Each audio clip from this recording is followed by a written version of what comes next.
Bonjour, comment vous allez? J'espère que vous allez bien. Aujourd'hui, il serait question de définir la philosophie. Donc, à la question qu'est-ce que la philosophie? Moi, je peux vous répondre qu'il est impossible de définir rigoureusement la philosophie, car la philosophie ne laisse pas cantonner dans un domaine précis. C'est pourquoi Emmanuel Kant disait les sciences sont facilement définissables car elles contiennent tout un objet d'étude unique, universel ou consensuel, contrairement à la philosophie qui ne laisse pas cantonner dans un domaine précis. C'est là-bas qu'on dit qu'à l'inverse, la philosophie s'est proposée de tout étudier. Elle veut expliquer l'univers, origine, évolution et destinée. Elle veut comprendre les fondements des relations humaines, politiques et morales. Elle veut saisir les croyances de l'homme, sciences et techniques. Et enfin, elle veut interpréter les actes de l'homme, on appelle sciences et techniques.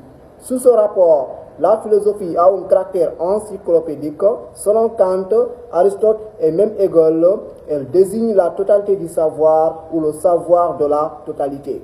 Dans ce cas, la philosophie se définit comme un savoir encyclopédique, un savoir multidimensionnel qu'il veut tout étudier, mais malheureusement, l'homme ne peut pas tout étudier. La philosophie, elle veut tout étudier, elle veut tout interpréter. Malheureusement, l'homme ne peut pas accéder le maximum du savoir dans la mesure du possible. En conclusion, on peut dire qu'il est impossible de définir rigoureusement la philosophie d'après son objet d'étude. Maintenant, les pensées des philosophes, maintenant, vu qu'on ne peut pas définir la philosophie d'après son objet d'étude, maintenant, les philosophes, ils vont penser pour essayer de donner une définition palpable à travers leurs réflexions, c'est-à-dire à la question qu'est-ce que la philosophie, chaque philosophe répond selon sa pensée et sa réflexion.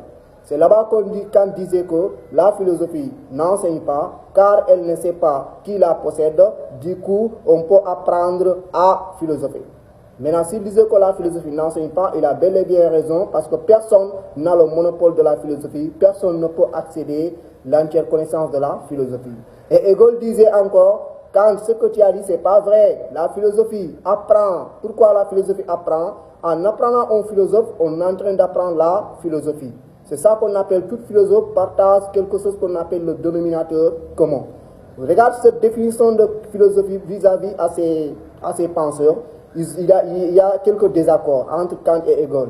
Maintenant, la philosophie n'est pas un tribunal. On va dire que Kant a raison, Hegel a tort. Qu'est-ce qu'on va dire? On va dire que tous ces philosophes ont bel et bien quelques raisons qu'ils ont démontrées. Kant disait que la philosophie n'enseigne pas, il a donné ses thèses, et Hegel aussi disait que la philosophie apprend, il a développé vis-à-vis à ses arguments. C'est pourquoi on dit que la philosophie, on ne peut pas étudier.